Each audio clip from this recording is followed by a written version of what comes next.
The TigerSox series! Hey! Welcome to season 3, everybody. Why season 3? Why season 3, may I ask? Because season 3! Because season 3. There's a reason I had in mind, in case you're all wondering why, because it really hasn't been that long since we've seen you, obviously. Because this is the final season. Season 3 will be the final season. Anyway. And, you know, this one's moving. This is middle of March, basically, March 11th today as we're filming this. He's got about 5 more months, and then he's all... So we're going to be separated by 1,500 miles, approximately. So it's going to be pretty hard to do... At least with any regularity. I still say the TigerSox can exist. I Just think not at that in point, the volumes. I think at that point, though, the series will be over. I will just be an occasional super special guest star on your normal Blue Collar Beer Gourmet reviews. Could be. Because I've been to Washington once in my entire life, so it ain't looking good.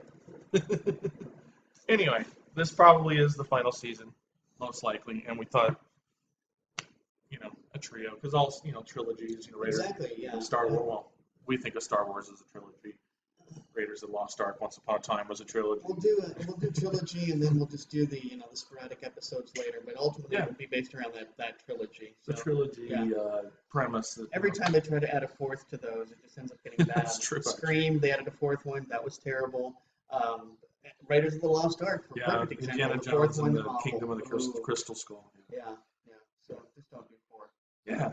So season 4 of the Blue Collar Beer Gourmet's TigerSox series is probably never going to happen. But here we are, season 3, and we're going to start season 3 off with a big beer, with a special occasion beer, a fancy schmancy beer, if you will. Tony will tell you the story of how he acquired this beer. This is Sierra Nevada's Trip in the Woods series, barrel aged series that they've been doing now for a little while. We've actually done another. Right behind Chris, actually, there are 3 that we've already enjoyed. So this is a growing series. Actually, the last time we did one of these, I think, was actually at the creek. Oh yeah, in the back room. Yeah, that's right. Exactly. So yeah, this is our first time having this particular beer. This is the doesn't really have a specific name. It's just cocoacoconut narwhal. The narwhal is their well-known seasonal stout, which is a big boy stout. I think it's an imperial. I think it is too. Well, and the thing is, once upon a time there was one narwhal. Now it's now there's like narwhal this and that. Yeah. And narwhal itself has become a mother series of different sub-series. Yeah, it's had its own little spin-offs, and because the Trip in the Woods series is plays with beers in the barrel. Here's another one: coconut narwhal, ale brewed with cocoa and coconut and aged in bourbon barrels. So sounds simple enough. I mean, you know. We've got a 11.9 ABV, Yes, so this is not a hey, let's throw back a couple of these kind of beers. Not to mention it's 1 pint, 9.4 ounces. So yeah, we're looking at what is that, 25 ounces? We're starting season 3 with a very boozy beer. So, because it is a cork. But first of all, I'm a huge fan of Sierra Nevada. Chris is as well. So to try a new beer by Sierra Nevada is always, for me, a big treat. So here we go. I've already got a head start on the cork because, you know, this is cork beer and sometimes you got to fight with these things. So I got a head start on it. Goes the weasel. Like a nice restaurant. Very boozy. It's definitely getting a in what kind of barrels here? Does it say? I didn't see you mention of what. Bourbon. Okay, yeah. I did see it. Yep. Okay, because it smelled. It wasn't quite fruity enough to be rum, but it wasn't quite alcohol-y enough to be whiskey. I mean, just regular whiskey. Bourbon is always more mellow. Yeah, there's that certain sweetness with bourbon that you don't get with, say, like Irish whiskeys or Canadian whiskeys. Yeah. So, not at all. Thank you. I'll be pouring here in a moment. Indeed. That smells wonderful. Although I will say this, I've mentioned this before, long ago in season 2. Barrel-aged beers are kind of wearing on me. I'm getting a little tired of them. It seems like everyone's kind of jumping on the whole barrel age. Let's put something in a barrel of one form or another. I think it's getting a little redundant. Yeah, had I known, honestly, I would have put money in a cooperage about 3 years ago, and I've been making barrels right and left. And I think there's going to be a day and age when that's going to happen, when you're going to find like somebody pouring cheap tequila or rum or what have Save you the in the barrels. barrels, Right. and just letting them sit there for a bit, and then pouring out the cheap crap and Yeah. selling the barrels to home brewers who Yeah. are looking for a rum barrel or Yeah, they just want to participate, so they're just like, I want a barrel. It's like, what kind of barrel? I don't care. obviously Jack Daniel and Jim Beam, Evan Williams barrels are going to be too costly, thank you. But if somebody is willing to use cheap, crappy alcohol in their barrels and keep them in a rotation, there might be something to that. Yeah.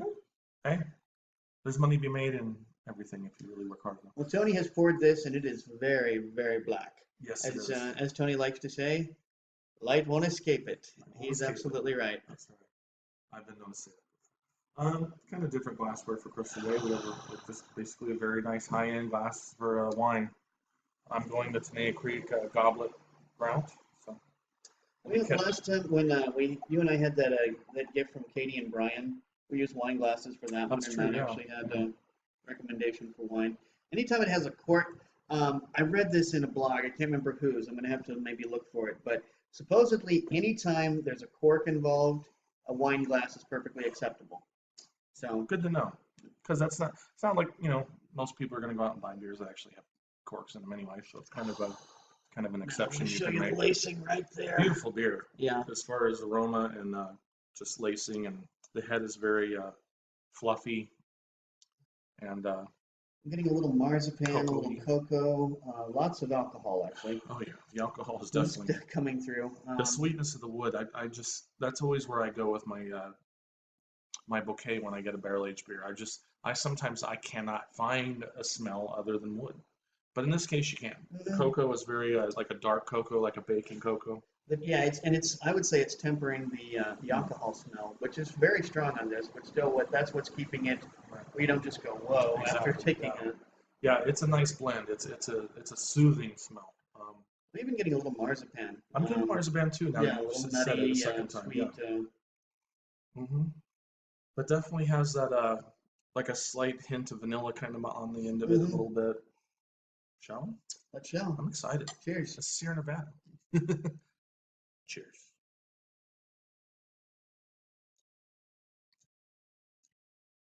Oh man. I'm like this is deceptive actually, because at first it's very first I was thinking, that's kind of thin. And then it washed across my tongue, and I went, no, it's not. No, it's not at all. Not. I'm getting a lot of anise. Are you? I am too. And I'm also getting like a rich chocolate cake kind of. I don't know, like like that baking, like chocolate, like you mentioned earlier. Yeah, the baking cocoa, but almost like the element of cake is kind of in there a little bit too. And that might be the vanilla that I was detecting a while ago.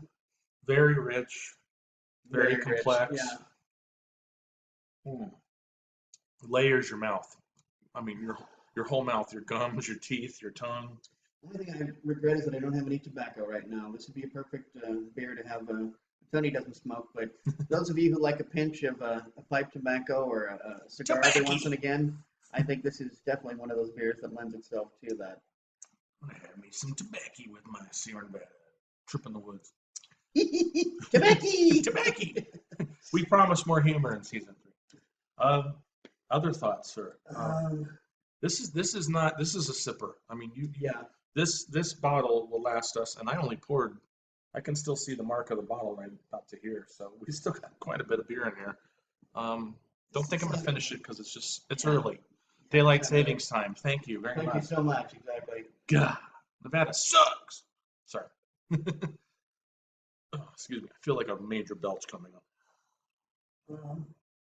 As this has a chance to get a little air to it. Now I'm picking up, I'd say, honestly, the more the nucleation takes place, bourbon is what I'm smelling more than anything. The chocolate is kind of giving way. The marzipan, the vanilla you mentioned. You nailed it.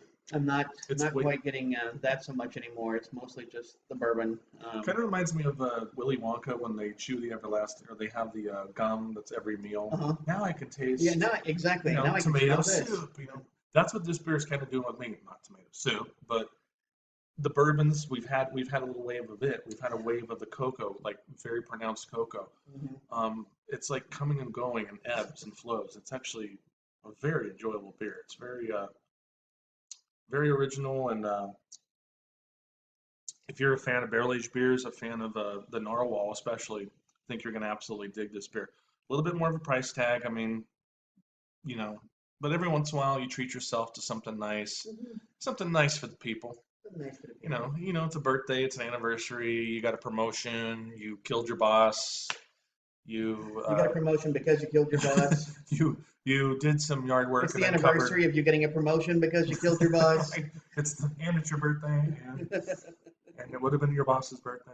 And, no, but sometimes you just, you treat yourself to a nice bottle of beer and drop down a few extra George Washingtons for it. So, yeah, looks like you're enjoying this. I mean, I am, but I gotta say, aura I'm not from you giving. right I'm giving it a 3.75. It's Really? not getting a full 4.0 from me. I'm surprised. I am really surprised by that.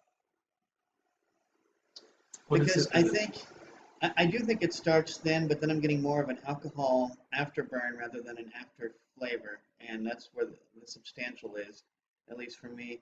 It's good, but I'm not. I don't know. I'm not blown away by this. Okay. It's first of all, I'm not really a stout fan. I mean, I don't mind. I'm telling you guys that, not him. Stouts rarely hit the mark for me.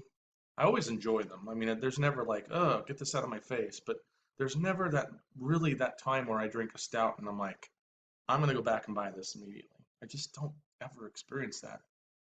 Yeah, I'm getting more and more away from stouts. There was a time when stout was pretty much one of my favorite varieties, and I still like them too. But Great they're kind lacing. of giving way. It is Yeah. really very nice lacing. Stouts are kind of giving way to brown ales for me, and I think if I'm going to do high ABVs like this, I'm going to go back to my favorite barley wines. Yeah. Yeah. And for me, if I want a dark beer, you will see me drinking a wee heavy. I'm a big fan of wee heavies. Scottish ales are probably number 2 as far as dark beers. Porter's probably number 3. Stout's probably number 4. So, yeah, I'd rather have a wee heavy. In fact, I wonder what they would have done with this had it been a wee heavy. Narwhal isn't a wee heavy, but if they had a wee heavy and aged it the way they did, and then threw in the coconut and the coconut and cocoa. By the way, are you getting any coconut or no? No, I'm really getting no not. coconut. I never got it. I didn't get it in the bouquet. I'm not getting it on the tongue. Because it's basically it's 3 words: cocoa, coconut, narwhal, and I'm really having a hard time picking up coconut on this. At first I thought that there was a substantialness to the after flavor.